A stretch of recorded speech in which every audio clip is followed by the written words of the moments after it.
I'll also be leaving an Amazon affiliate link to the water pump I installed. I don't really know its quality. I've only put 6,000 miles on it. It went in perfectly fine. It fit fine, etc. But I don't know its quality long term. The thermostat itself goes right in here. And I found that this hose can be pretty hard to get off. The easiest way to do it is to just cut it, and to have already bought one of these hoses. I think you'll find you'll want to anyway, because it's real hard to get to, and if your hose is getting old, to replace it will be pretty hard. We're replacing the hose that went here, or the one that went here, or the one that went here. They're not as difficult, but this one here would be really hard to replace. So I suggest buying that anyway, and I'll be leaving an Amazon affiliate link to that as well.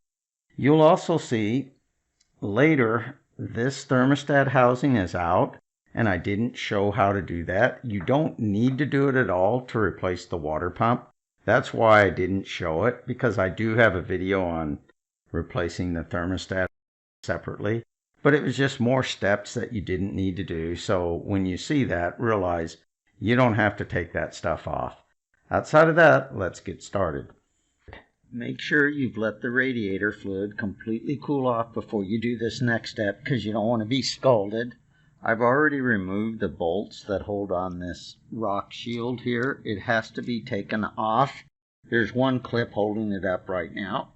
So you just pull him up. That exposes this right here, which is where we're going to drain the radiator fluid. So we just open that up. Don't get scalded. Make sure the engine and radiator are completely cold before loosening this cap. So loosen your radiator cap to get it to fully drain. Watch what happens. I open it. Now it's coming out. Close it. And it stops. Open it again. So that's how you drain it. These 3 bolts hold this on. It went here, here, and here. They are 7mm, not 5/16. To take this guy off, just loosen this up, and then up over here, there's a clip you have to undo here, and one you can't see on the camera that's up front here. That loosens the air cleaner box. This kind of gets in the way, but you'll find you can wiggle it off. Right here, these wires were connected to it like this. That is just a little clip that pushes in. Once that's done, all you have to do is pull on it here. This whole box now comes up. You can just lay this up like that. There are 4 of these bolts right here. They take an 8mm or 5/16 will work. There's one here, there's one there, and there's 2 identical ones down up underneath here. So I suggest taking those 4 out first. That allows you to kind of lift up on this, and it gives you a little bit more leverage to be able to pull this off. It has a push button only on this side here, and set him over there. Once that's done, this whole thing just can be laid upside down like that. I suggest taking off this wire. To do that, remove the negative battery terminal. You had to disconnect the battery first because this wire right here is hot. This is a 10mm nut that holds him on. Then that allows this to come off. This connection right here has a push tab. Mine broke off because it got so brittle, so I can't show you how it works. And this one here, what you do, you take a screwdriver and put it in between here and twist, and that allows it to come out like this. So what you're doing, you're lifting this away. In other words, you're twisting this so that it can push that out just enough that that unclips. There's supposed to be a clip here that just slides in there. You have to pull it out to allow this whole wiring harness to now move out of your way. We need to take off this serpentine belt. To do that, you need a 3/8 inch ratchet. The longer it is, the better. You may have to put a pipe on yours if yours is too short, where you don't get enough leverage, because you got to push pretty hard to loosen it. This goes in right here. Then you just push this way. This comes off right here. We're going to remove this tensioner now. To do that, a 13 millimeter or a 1/2 inch will fit. I'm using a 1/2 inch.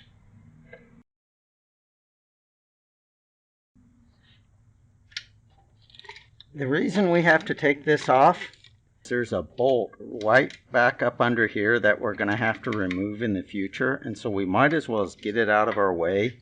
It allows this fan to come out easier when that tensioner is not in the way. Once you get that bolt completely out, just remove this tensioner. This serpentine belt here can be removed without going over these fan blades at all. You just have to, it seems impossible, or at least it did to me at first. It's kind of stuck there on the bottom. See, the whole belt came out. Since we have to remove this idler pulley anyway, we might as well do it now. It takes a 15 millimeter wrench. 5/8 looks like it'll fit, but it's loose and you might strip it out if you try a 5/8. It's real simple. Once he comes out, there isn't any real parts that'll fall out or anything, so in about a minute you'll see I removed the radiator fan with the idler pulley on, but it's easier if you take it off now. The hardest part of this whole project is stopping the water pump from spinning as you go to loosen the nut on the fan. Automotive parts stores carry a kit that'll help you do this, and they'll usually rent it for free. For those that want to buy a kit, I'll be leaving an Amazon affiliate link down below. To get this fan blade off, we've got to hold this water pump pulley and turn this nut at the same time. It loosens like every nut that's out there though. It's not reverse threaded, because some cars are reverse threaded to take their fans out. We've got to take it and put it on the water pump pulley first and get it over both bolts. It's a little harder than it at first appears. There we go. Then we take this big wrench and you loosen it like every wrench out there. Now I've already loosened it. I'm just showing you how it's done. So you just take this wrench, put him on there, and then just turning like you would any nut or bolt that you're going to unloosen. So you just unloosen them that way. Once they're loose, depending on how rusted they are, mine's been taken on and off a bunch of times. I've got to hold the water pump pulley by my hand and then just spin it. See how it's coming? If you look, the threads are beginning to show. But be careful, don't go too far this way. Otherwise it's just going to fall down on you. Now there are two bolts holding on this fan shroud. One of them's here, they're 10 millimeter. There's this one here. And then on the driver's side, right by the battery, there's one right here.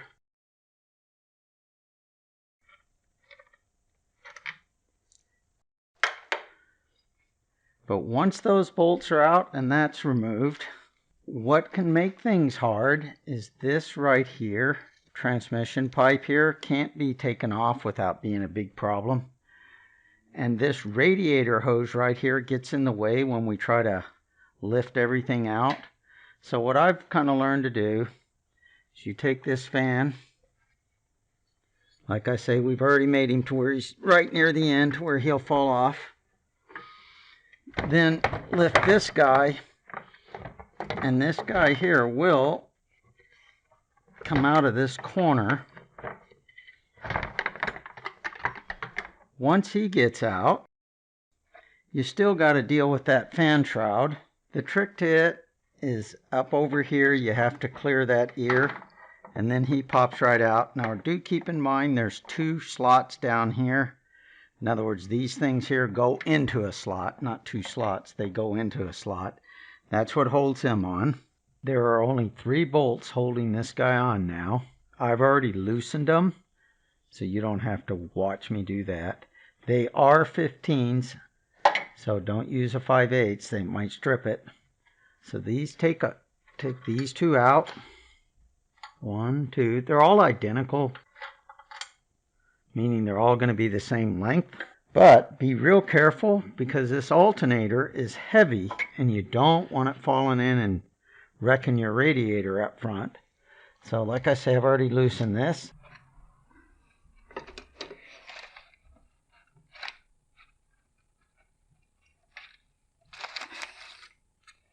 So now this whole thing comes out and you can just set it up over inside of the air cleaner box to get him out of your way.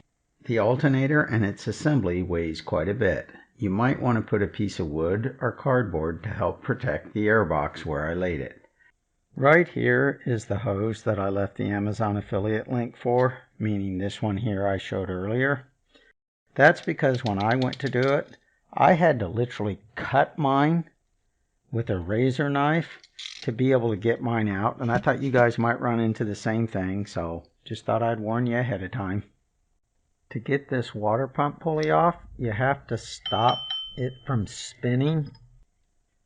Since I have this tool, I just use it to hold it. In other words, I hold this tool right here.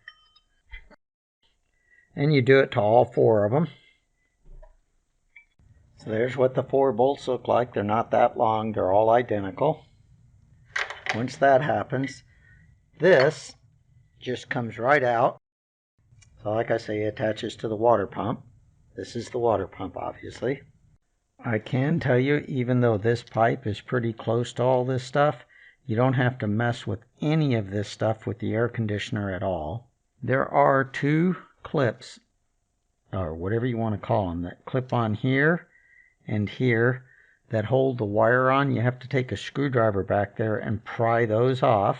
Just use a screwdriver to pull the clips off, and this is a good view of what they look like. There are 12 bolts that hold this thing on, and count them as you're taking them out. 1, 2, 3, 4, 5, 6, 7 on this side, the one with the small hose on it. Then there are 5 on this side. 1, 2, 3, 4, 5. This is where the lower radiator hose goes. You can't see it in your camera because it's way down there in the dark. But this is where that hose went, and this right here is what connects that. So you have to undo those 3 hoses, take out those 12 bolts, and every single one of those 12 bolts is 8 millimeter. If you find a bolt down there that's 9 or 10 or something else, it doesn't need to come out, assuming nobody's worked on your car and put something weird in. All 12 bolts are the same 8 millimeter or 5/16, the same size. The one you do have to worry about is down here is the crankcase sensor. It has a bolt that's the same size as this, and you can get it confused with the water pump. So that's the only one I really saw that you could get confused. I found actually that once you get it to this stage, that it's just a matter of getting those 12 bolts out. You don't really need some super special tools to get him out. I needed various size extensions and this long bar to break it, and then afterwards I use this little ratchet right here. I'm not taking mine out because it's worked perfectly. It's been working for about 5,000 miles now, but I thought I'd show you guys how to do it. When you go to put things back together, whatever you do, don't forget you drained the radiator. Make sure you fill it back up or you could overheat your car. Down below this video are appropriate Amazon links. Every radiator fan I've ever seen at a junkyard had cracks in it. I'd be willing to bet yours does too. If you want to know how to fix that, Click on the card now showing. This is Ron from Fixing Stuff in Black and White, signing off.